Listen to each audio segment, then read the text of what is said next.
control. Attention! Top, right, shoulder, up. Carry, Pulse, ready, pulse. Transform.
Instruments.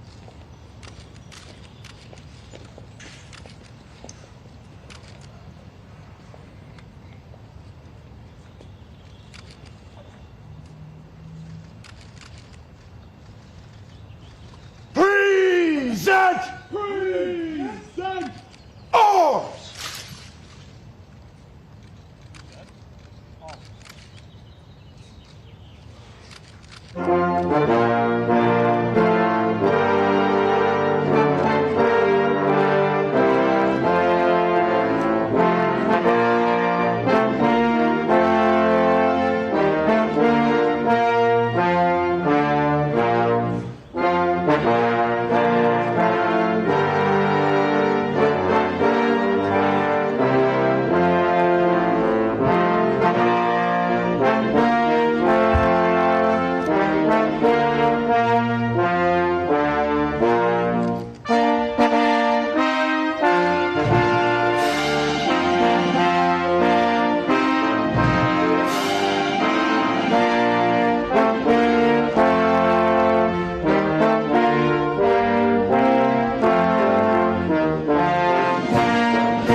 The wreath ceremony is now complete.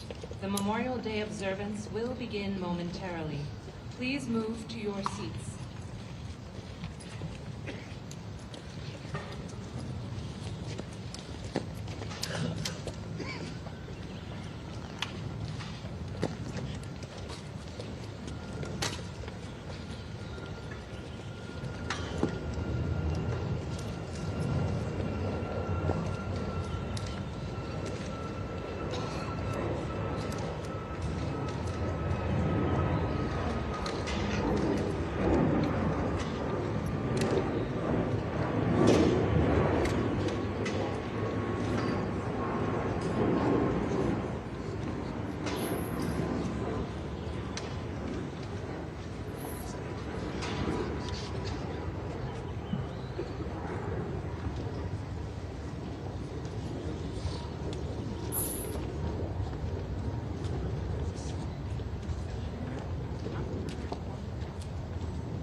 Bench goes.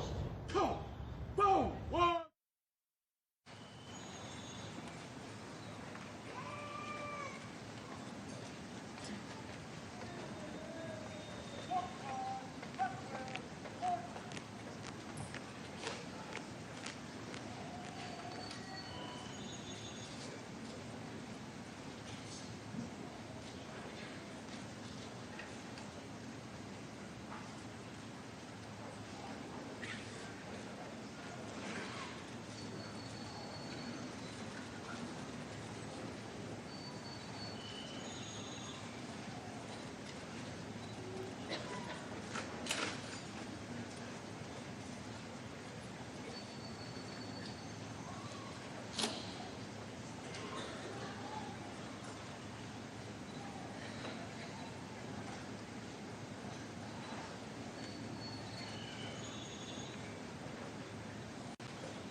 Distinguished guests, please stand for the arrival of the official party and remain standing for the invocation and national anthem.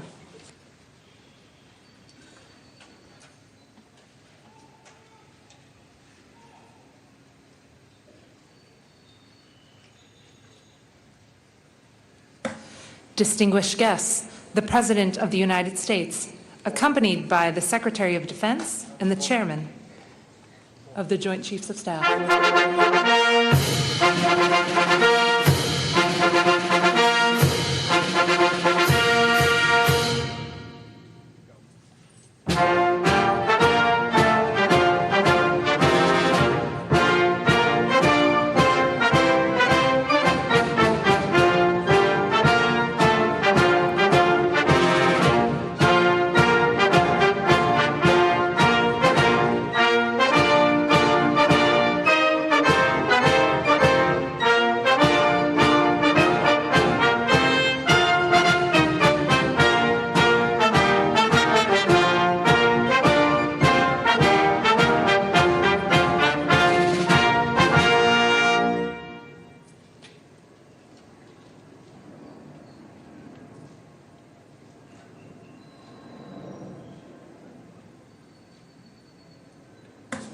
Distinguished guests, Chaplain Colonel James Foster, Command Chaplain, Joint Task Force, National Capital Region, and the United States Army Military District of Washington. I invite you to bow your heads with humble and grateful hearts as I now pray. On this Memorial Day, I lift my voice in thanks to the Almighty and amazing God. I thank you for the sacrifices made, for the blood that was shed, for the hearts that were broken, for our freedoms, for our salvation, for the lives we enjoy today and tomorrow. God, death is so very real, and the grave is undeniable, but it is not the end. We continue to stand and we continue to unite together in strength and have a hope in the victories to come. In my feeble attempt to do so, Lord, along with all those around this nation, I call upon you to help us as a people to uphold the ideals of this great nation, that we might stand resolute with our forefathers and declare with confidence these same words inscribed on the marble above, that those who died, who lie in the hallowed grounds around us and around the globe, whom we honor today, did not give their lives in vain. We honor them, Lord, with our devoted lives. Grant us your strength to embolden the weak, give courage to do what is right, and give us a unity of spirit to bind us together. God, stir us, awaken us, help us to walk by faith and give you glory. In your holy name I pray. Amen. Please remain standing for the United States Navy Band and Sea Chanters Chorus in singing our national anthem.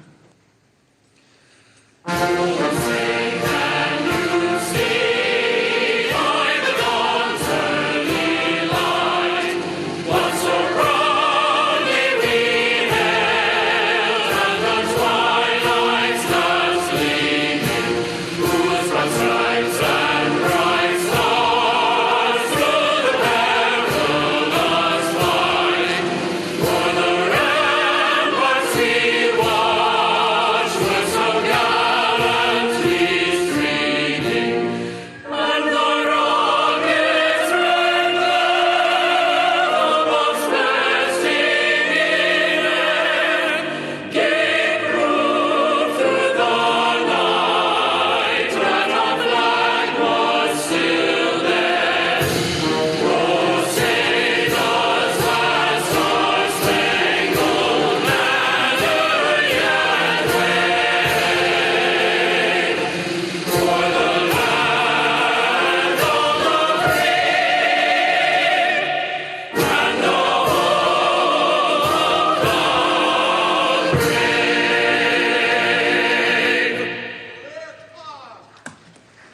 be seated.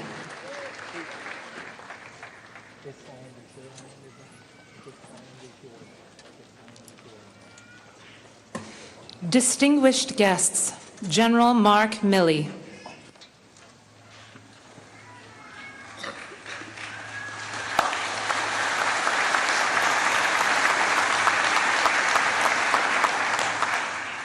Mr. President, Dr. Biden, Madam Vice President, Mr. Emhoff, Secretary Austin, fellow Joint Chiefs of Staff and spouses, distinguished guests, fellow Americans, and most importantly, Gold Star families, welcome to all. Today, we join in remembrance of the 155th observance of Memorial Day.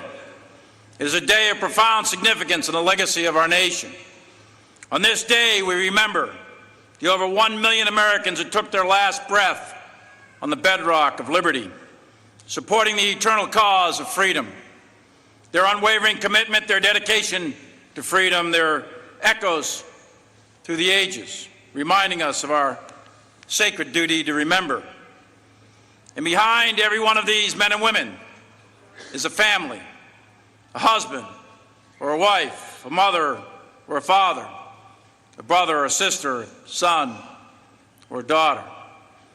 For these families, every day is Memorial Day, and they each carry on the dreams that our fallen could never fully realize. This land where we stand today once housed 3 forts, sentinels, which overlooked and defended Washington, D.C. But now it serves a more solemn purpose. It is the final resting place of our nation's bravest, a quiet testament to their sacrifice. We gather on these sacred grounds where over 400,000 are buried. Here at Arlington National Cemetery's 85 sections, they tell the story of our nation. A narrative not written in ink, but written in valor and sacrifice. This cemetery paints the picture of the cost required for all of us to remain free. Some here are buried amongst their family and legacies which transcend generations.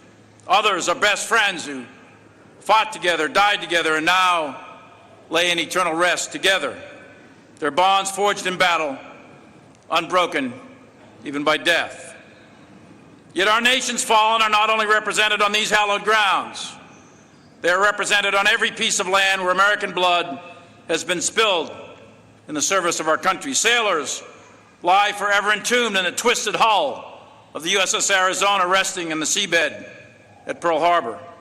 And the white headstones of 9,387 Americans enshrined outside St. Laurent-sur-Mer in France, overlooking the sands of Omaha Beach, as well as the more than 81,500 Americans who still remain missing, our sons and daughters, brothers and sisters who have never returned home. The search for these missing will continue until they are all brought home. It is our final solemn promise to these heroes, their families, and to our nation. Each of these Americans epitomize our tradition of honor, the ethos which defines our armed forces and defines our nation. Individually, they represent the single life cut short, life events never accomplished. We feel their absence in the very depths of our hearts. But together they represent the indomitable spirit of the American military. They are a permanent reminder that freedom is a gift to us all, a gift paid for by those who gave, in the words of Lincoln, the last full measure of devotion. And today we honor them, we remember them, and today we say their names.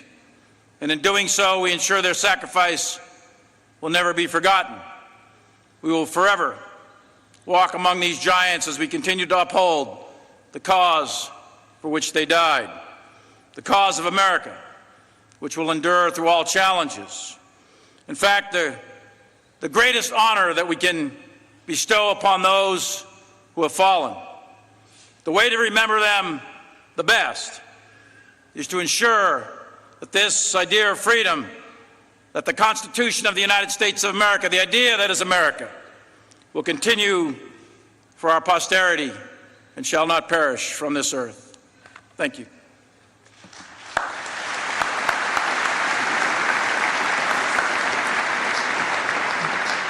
Distinguished guests, the United States Navy Band and the Sea Chanters Chorus will perform "This Land Is Your Land."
Distinguished guests, the Honorable Lloyd Austin III.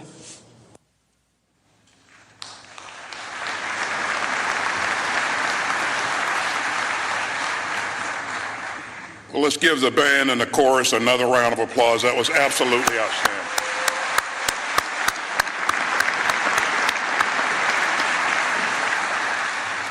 Well, good morning, President Biden, Dr. Biden, Vice President Harris, Mr. Imhoff, distinguished guests. I am absolutely honored to be here with you this morning. And thank you, General Milley, for your leadership. To our Gold Star families and to all who remember a fallen American hero today, I know that each Memorial Day brings new waves of both pride and pain. And on behalf of the Department of Defense, please accept our country's deepest gratitude for all that you have given and our deepest sympathies for all that you have lost. We pledge again today to ensure that you and your families have the support that you need and deserve. You will always be a part of our military family, and we hold in our hearts all those who fell to defend the country that they loved. Each of them has a story. And one of the stories of the graves here at Arlington belongs to Chaplain Charles Waters. He was a Catholic priest who signed up to serve during the Vietnam War and to support his teammates in body and soul. And after a year-long deployment, he volunteered to extend his tour for another 6 months. And one November day in 1967, his battalion hit fierce fighting. And Chaplain Waters ran unarmed into the battle, exposed to mortar fire, bullets, and automatic weapons. He helped get wounded soldiers to safety, and he gave last rites to the fallen. At one point, he saw a U.S. paratrooper in shock in the line of enemy fire. Chaplain Waters hoisted the paratrooper on his shoulders and carried him to safety. And tragically, later that day, Chaplain Waters was killed. And for his extraordinary heroism, this paratrooper, patriot, and priest who volunteered twice, once to serve and once to extend his tour, was posthumously awarded the Medal of Honor. This year, our country celebrates the 50th anniversary of our all-volunteer force. And the life of Charles Waters offered a preview of the vigor and the valor of the American warriors who have chosen to step up and serve from 1973 until this day. Our all-volunteer force has blended military power with moral power and combined the force of American arms with the strength of people who freely choose to stand guard over our democracy. In 1970, the Gates Commission recommended eliminating conscription. And its formal report predicted that an all-volunteer force will strengthen our freedoms and our armed forces. And it did. Every time a qualified American stands up and raises their hand and serves with honor from any corner of the country, from any background, color, or creed, this exceptional nation becomes even safer and stronger. Every fallen hero has a story. It is our duty to remember those we have lost. It is our honor to stand with their families. And it is our sacred obligation to remember all that you have given. So let us strive to honor the memory of our fallen by writing the next chapters in America's story of service. Let us stand with all who pledge their lives to defend human freedom, and let us come together as one nation to strengthen our democracy. Ladies and gentlemen, our Commander-in-Chief has long been a champion of our men and women in uniform and of the military families who serve right alongside them. And on this day of sorrow and service, it is my absolute honor to introduce the President of the United States.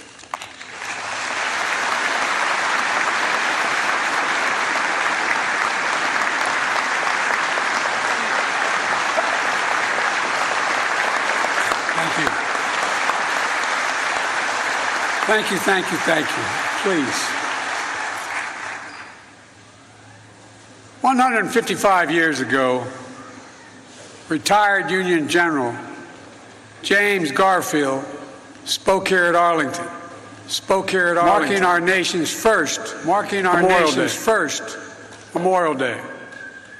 Standing amid rows and rows of marble stones, many of his own fallen soldiers among them, he asked, "What brought these men here? What high motive led them to welcome death?" Then he answered his own question. He said, "Our nation's life." My fellow Americans, Jill, Vice President Harris, Second Gentleman Inhofe, Secretary Austin, Secretary McDonough, Secretary Mayorkas, General Milley, and most importantly, veterans, servicemen and women, and their survivors. Today, we once again gather in this sacred place at this solemn hour to honor fallen heroes. To once again stand amid the rows and rows of marble stones that bear witness to the brave women and men who served and sacrificed for our freedom and for our future. Those who died so our nation might live.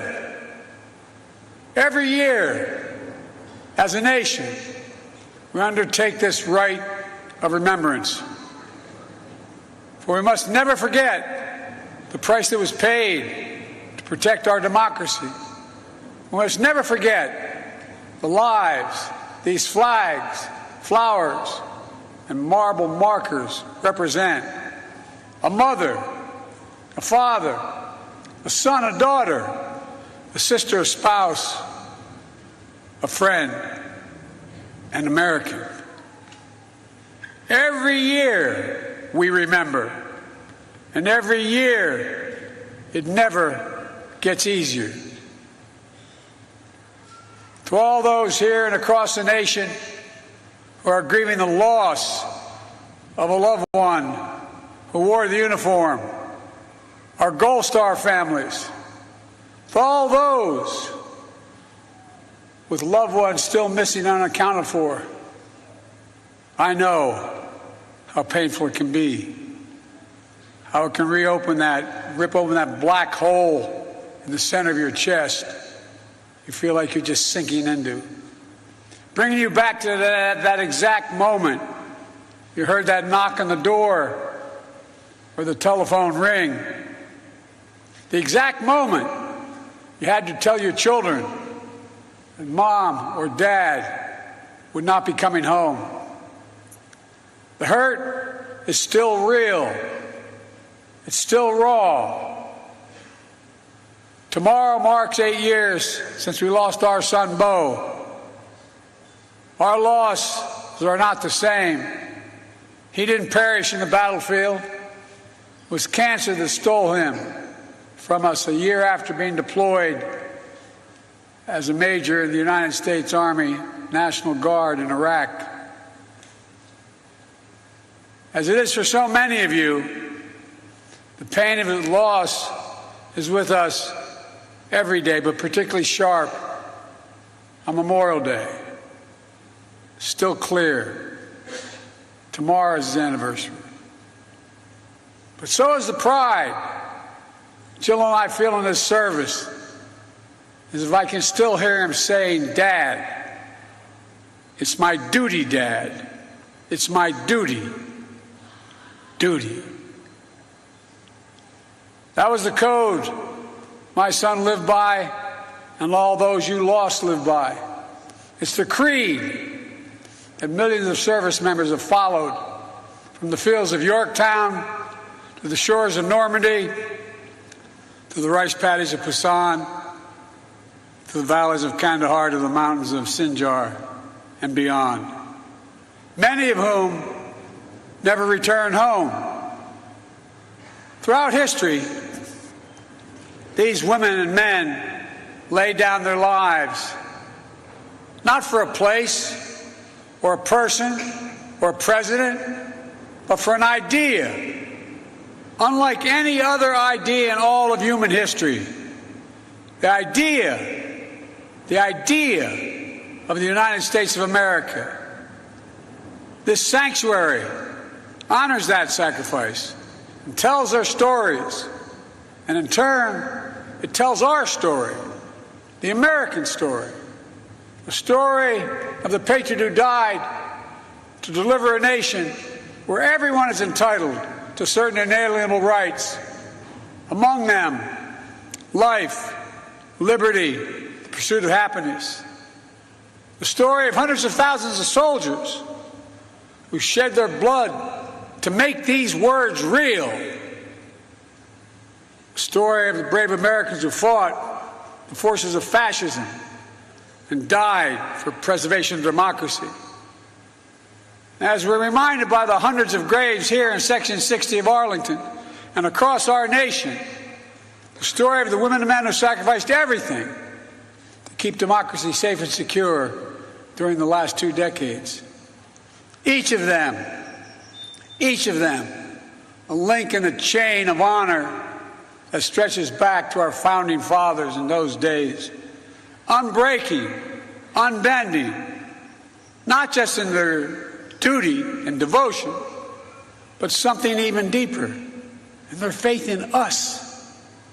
Their faith in us, that we will be worthy of their sacrifice.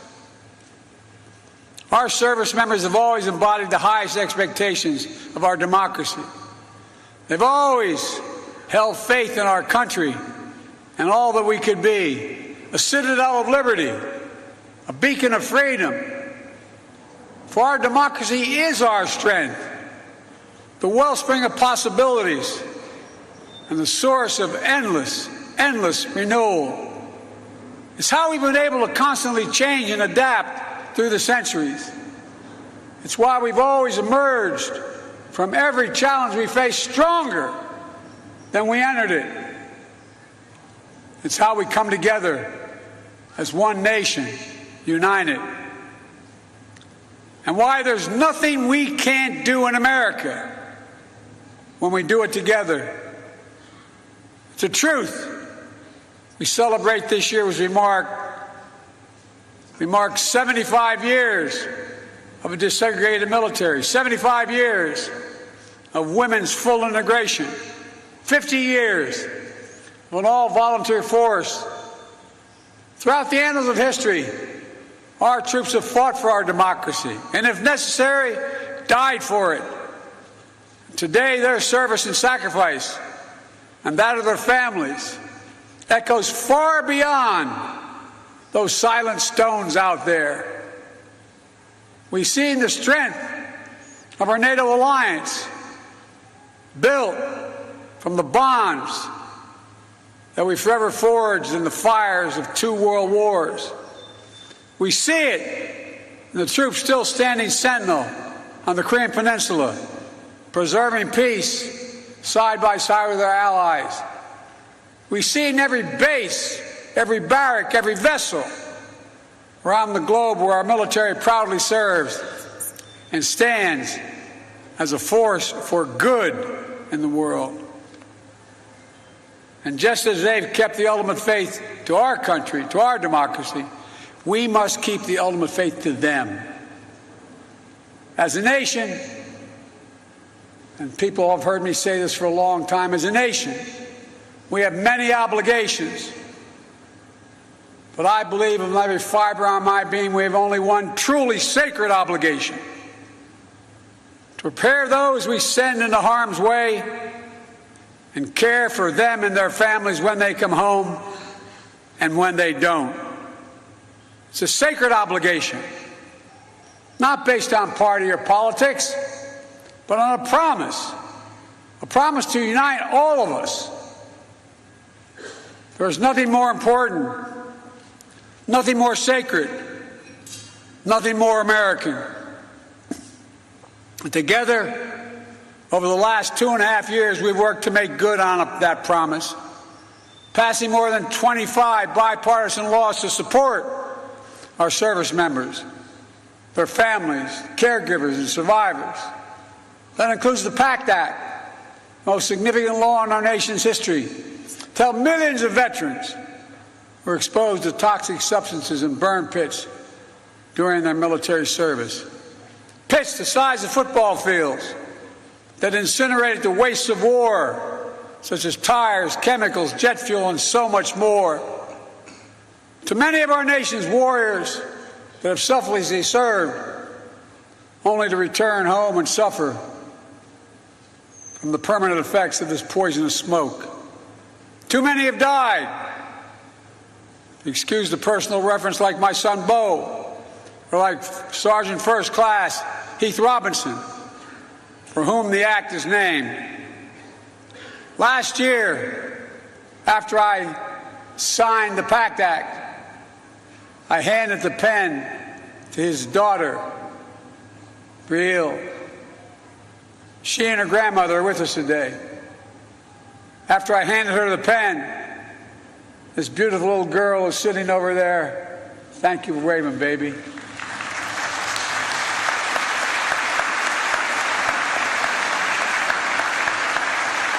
We lost half of her world, her whole world, held the pen in her hand, and looked at me and said,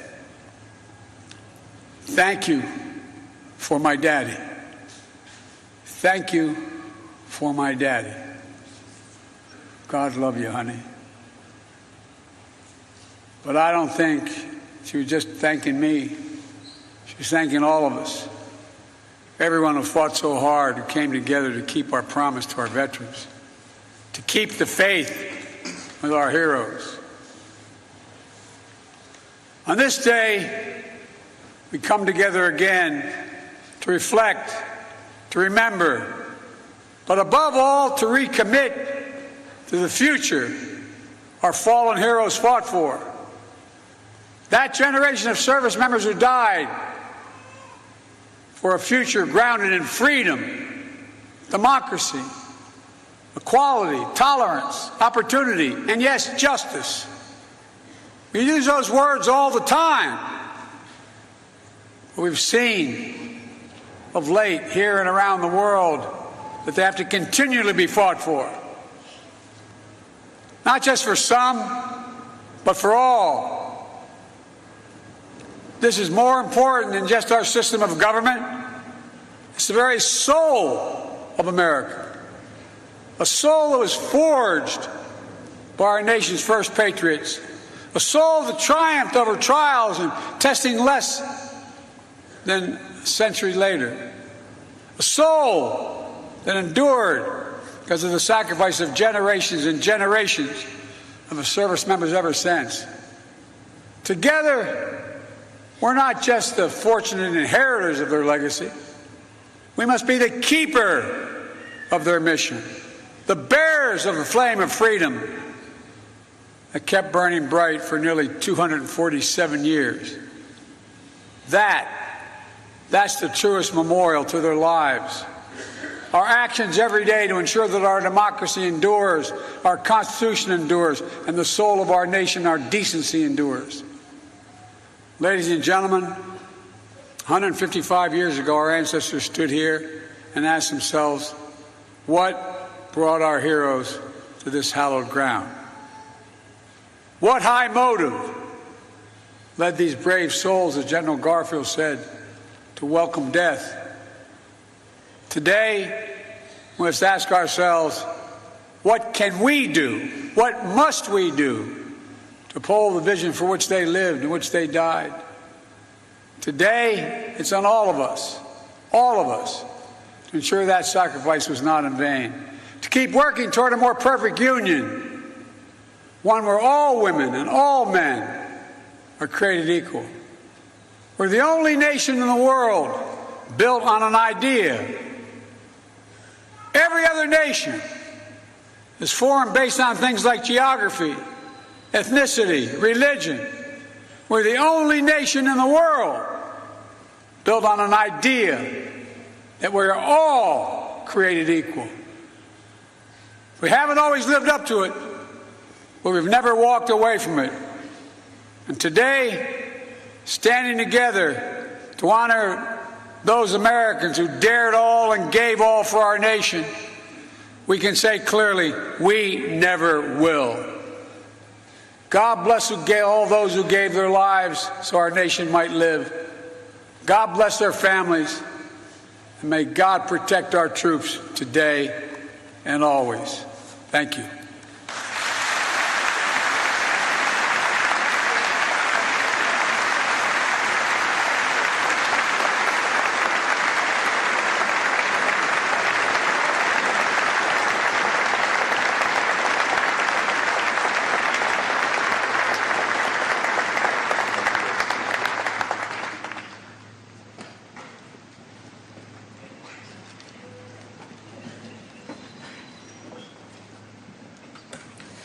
Distinguished guests, please stand for the playing of taps and the benediction.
Please receive this closing prayer. God, those were such solemn tones that mean so much to us as a nation. I pray that you grant us the grace to never forget and to lead lives worthy of the price paid on our behalf by those who have gone on before and those who continue to serve. God, with all humility, I thank you for your goodness to this nation, to our service members and their families. As our president has stated, God, we have a soul. And I pray that you would help us to align our faith correctly. And God, preserve the soul of this nation. Preserve the souls of those that serve. And with great expectation, I ask you to protect them now, wherever they may be. For some are in harm's way this day, and many are separated from the ones they love. Bless our government, its leaders, and provide godly counsel and wisdom to guide us in your will. God, please do bless America, this nation that we love so much. It's in your holy name I pray. Amen. Please remain standing for the singing of God Bless America, performed by the United States Navy Band and Sea Chanters Chorus.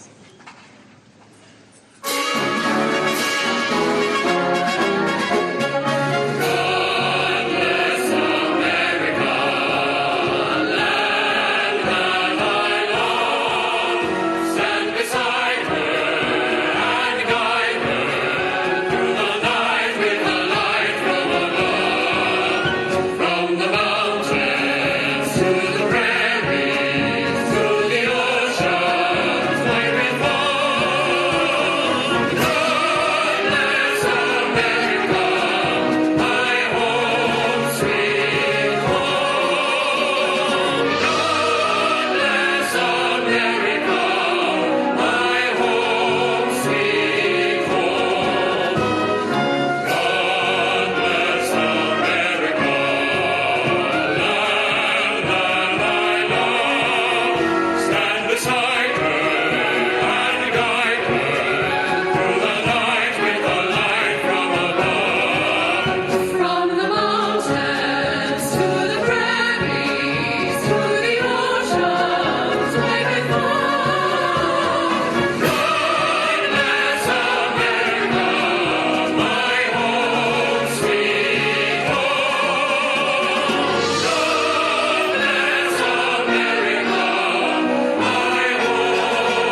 Distinguished guests, please remain in place as the official party departs and the colors are retired.